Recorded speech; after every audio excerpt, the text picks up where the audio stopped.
today we will start with chapter number 12, our Earth. अब हम इसमें अर्थ के बारे में पढ़ेंगे. Now let's start. We live on the vast earth. The earth is the home of all living things. It is round in shape like a orange. It is made up of land and water. If the surface of the earth is divided into 4 equal parts, 3 parts would contain water. ठीक है.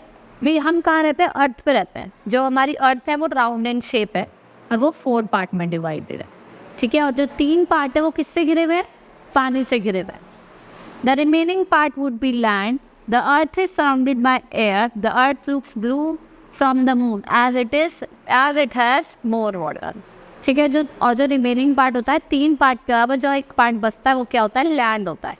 ठीक है. और हमारी जो अर्थ है वो blue दिखाई देती है. Now let's start landforms of the earth. अब हम landforms की बात करेंगे कि हमारी अर्थ पे क्या क्या landforms मिलते हैं हमें. We all live on land. We grow crops on it.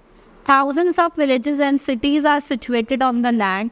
We build houses, factories, roads, etc. on land. देखा होगा हम सब कहाँ रहते हैं? लैंड पे रहते हैं. क्रॉप्स ग्रो करते हैं. ठीक है. और बहुत लोग क्या होते हैं पर देखा होगा आपने लैंड पे हमारे बहुत सारी फैक्ट्रीज होती हैं, बिल्डिंग्स होती हैं, हॉस्पिटल्स भी बने होते हैं. The land is not the same everywhere. It differs according to its level, slope and shape. आपने देखा होगा हर जगह लैंड सेम नहीं होता, एक जैसा नहीं होता है. ठीक है. वो किस पे डिपेंड होता है? उसके स्लोप्स पे. ठीक है. उसके लेवल पे. अब हम अलग अलग लैंड फॉर्म्स की बात करेंगे. जैसे प्लेन्स हो गया, हिल्स हो गया, प्लैटिन्स हो गया. ठीक है. सबसे पहले हम बात करेंगे प्लेन की. The plain is a flat low level land of a very large area. Most people live on the plains. Plains are the best for farming. Most of the towns, cities and villages are situated on the plains. Plains क्या होता है? Flat लो land होता है. ठीक है. और यहाँ पे बहुत ज़्यादा लोग रहते हैं, आपने देखा होगा. और जो प्लेन्स होता है वो फार्मिंग के लिए अच्छा होता है. लोग यहाँ पे फार्मिंग करते हैं, मतलब क्रॉप्स ग्रो करते हैं. अलग अलग पल्सेस हो गए, राइस हो गए. Now next is hills. The hill is a high piece of land with almost pointed top. Every few people live on the hills. Farming is difficult on the hills. Here the weather is even cool in summers. Many people go to hill station during summer. Hills क्या होता है? एक piece of land है जिसकी top होती है. ठीक है. यहाँ पे फार्मिंग ईजी नहीं होती, बहुत हार्ड होती है. और यहाँ पे क्या होता है? बहुत ज़्यादा ठंडा मौसम होता है. देखा है ना बहुत लोग गर्मियों में, समर के टाइम पे कहाँ जाते हैं? हिल स्टेशन जाते हैं अपना पिकनिक मनाने. Next is mountain. Next land form is mountain. Mountain क्या होता है? आपने देखा होगा आप हिल स्टेशंस वगैरह जाते हैं तो बहुत बड़े बड़े माउंटेन्स दिखाई देते हैं. Very high and large hills are called mountains.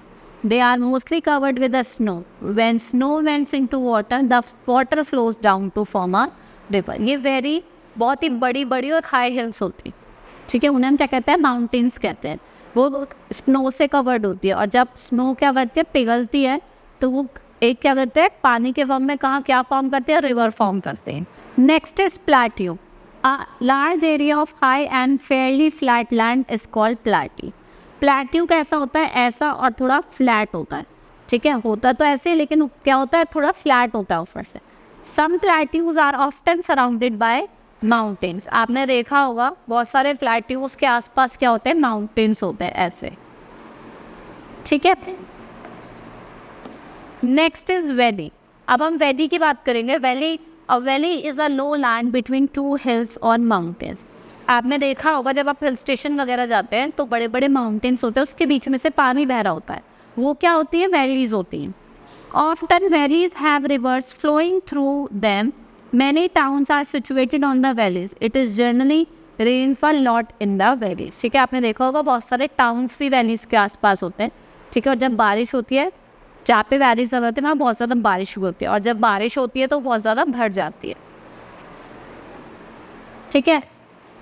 Next is desert. It is the dry part of the earth that is covered with sand. There is scarcity of water in the desert. That is why there are very few plants and animals in the desert. Desert क्या होती है? Dry place होती है. यहाँ पे water की scarcity होती है, पानी बहुत कम मिलता है. ठीक है. आपने देखा भी होगा, आप जैसे राजस्थान जाते हैं वहाँ पे आपने देखा होगा बहुत कम प्लांट्स और एनिमल्स दिखाई देते हैं क्योंकि वो सब क्या होता है? डेजर्ट होता है, वहाँ पे पानी होता नहीं है. Next is forest. Some parts of lands are covered with too many thick trees. These are called forest. Many wild animals like lion, tiger, elephant live in the forest. Forest क्या होता है? बहुत बड़े बड़े, आपने देखा होगा, ट्रीज से घिरा होता है ऐसे, ठीक है। वहाँ बहुत कम सनलाइट पहुँच पाती है, वहाँ पे वाइल्ड एनिमल्स रहते हैं, जैसे लॉयन, टाइगर्स, फॉक्स, ये सब कहाँ रहते हैं? हमारे फॉरेस्ट में रहते हैं। Now we will start with next topic, that is water and its forms. अब हम वाटर और उसके कुछ फॉर्म्स पढ़ेंगे। A large part of the surface of the earth is covered with water. There can be no life on the earth without water. आपने देखा होगा हमारी जो अर्थ है वो 4 पार्ट में डिवाइड है, और जो उसमें तीनों पार्ट है वो वाटर से घिरे हुए हैं, ठीक है। और अगर वाटर नहीं होगा तो लाइफ पॉसिबल नहीं है अर्थ पे। फर्स्ट है सोर्सेज ऑफ वाटर। अब हमें जो वाटर का सोर्स, हमें कहाँ से वाटर मिलता है? Rain is the main source of water. Water from the seas, rivers, lakes and ponds evaporates which lets clouds. आपने देखा होगा रेन क्या होता है? मेन सोर्स ऑफ वाटर होती है। जब बारिश आती है आपने देखा होगा सी, रिवर्स, लेक बहुत ज़्यादा भर जाते हैं, और उससे क्या होता है? क्लाउड्स बनते हैं। जब वो इवोपरेट करता है तो क्या बनते हैं? क्लाउड्स बनते हैं। The clouds bring rain. Rain water flows in forms of streams and reverse. देखा होगा जब बारिश होती है तो रिवर्स बहुत ज़्यादा भर जाती है, फिर वो पानी उसमें फ्लो करता है।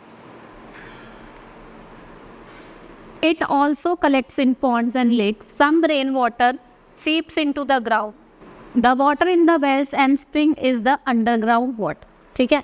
देखा होगा आपने जब पानी भर जाता है रिवर्स में बारिश की वजह से तो वो फ्लो करने लग जाता है, और जो हमारा वेल्स में पानी होता है, स्प्रिंग्स में होता है, उसे कहते हैं हम अंडरग्राउंड वाटर। कैसे? Next is drinking water. अब हम ड्रिंकिंग वाटर की बात करेंगे, वो हमें कहाँ से मिलता है? We should drink at least 6 to 8 glasses of water per day.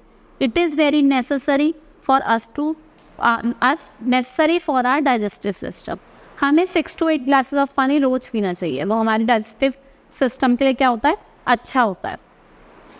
We do not directly use rainwater for drinking. It is the first filter and then purified. We must always drink clean or else we will fall ill.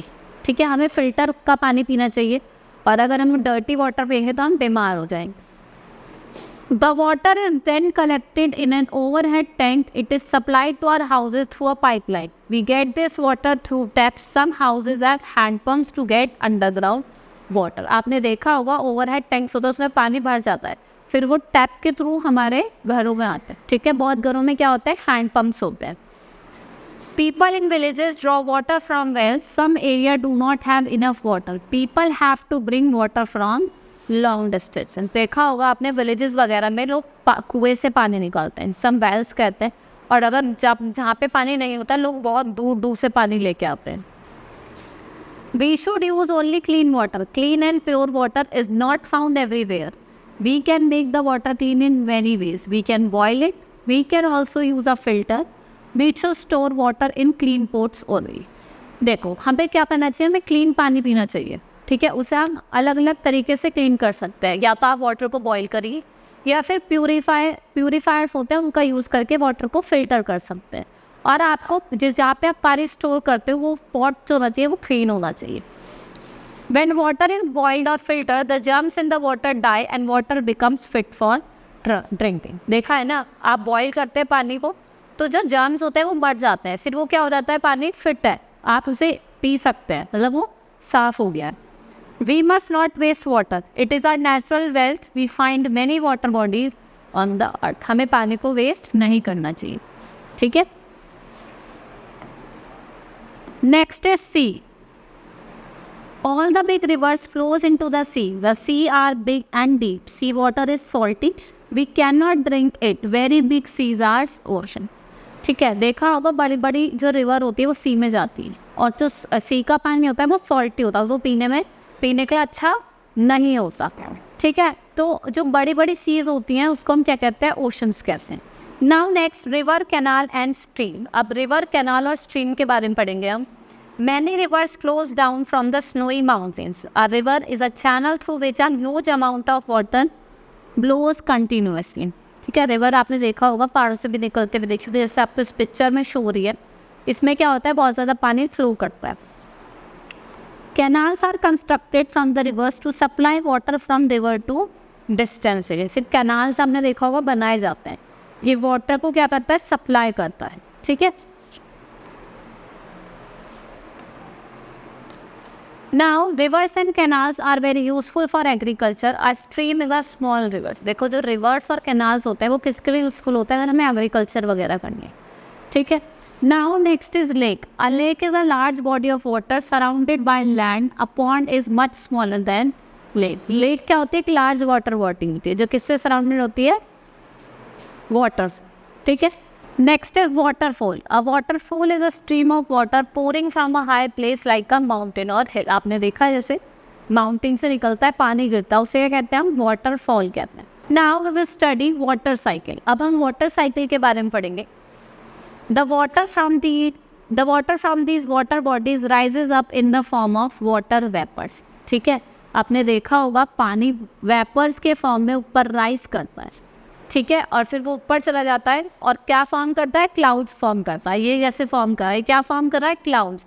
फिर वो condense करता है और precipitate करके कहाँ चला जाता है, प्रेसिपिटेट करता है और फिर वो नीचे आ जाता है और वो क्या बनाता है, स्नो। देखा है ना आपने माउंटेन्स वगैरह पे स्नो हो जाती है, ठीक है। Now these water vapors from clouds after cooling it comes down to earth as rain। फिर आपने देखा होगा जब ये कूल हो जाता है फिर ये प्रेसिपिटेशन मतलब ये रेन के फॉर्म में नीचे गिरता है। The rain waters again collects in rivers, lakes, pond, seas and oceans. The rain water is very useful for growing crops. फिर जो ये बारिश आती है फिर ये कहाँ, रिवर्स में, लेक्स में जाके कलेक्ट हो जाती है, ठीक है। इसे क्या कहते हैं हम, वाटर साइकिल। फिर वही दोबारा से सेम वो इवोपरेट होता है और फिर ऊपर चल जाता है, ठीक है, क्लाउड्स फॉर्म करता है। फिर वो क्लाउड्स फॉर्म करता है, फिर प्रेसिपिटेशन की फॉर्म में वो रेन के थ्रू नीचे ग्राउंड पे गिरता है। नाउ एयर एवरीवेयर, एयर क्या है, हर जगह, ठीक है। जो हमारा अर्थ है वो किससे सराउंडेड है, एयर से। The earth is surrounded by air. The air is essential for all living things. We can get fresh air from trees and plants, ठीक है। आपने देखा होगा ट्रीज और प्लांट्स हमें क्या मिलती है, फ्रेश एयर मिलती है। Fresh air is very useful for our health. We should grow more plants. Nowadays a big cities the air is getting polluted. It is difficult to breathe in polluted air. Polluted air makes us ill. अगर आपको air को pure रखना है तो आपको ज़्यादा से ज़्यादा प्लांट्स और ट्रीज लगाना। अब आपने देखा होगा बड़ी बड़ी सिटीज़ होती है, वहाँ पे जो एयर है वो पॉल्यूट होती जा रही है क्योंकि जो हमारे ट्रांसपोर्ट वगैरह है वो भी बहुत पॉल्यूशन करते हैं, जिसकी वजह से हम क्या हो जाते हैं, बीमार हो जाते हैं। इस वजह से अस्थमा की भी प्रॉब्लम हो जाती है क्योंकि जब ज़्यादा पॉल्यूशन होती है तो हमें सांस लेने में भी प्रॉब्लम होती है, ठीक है। That's all for the today. Thank you.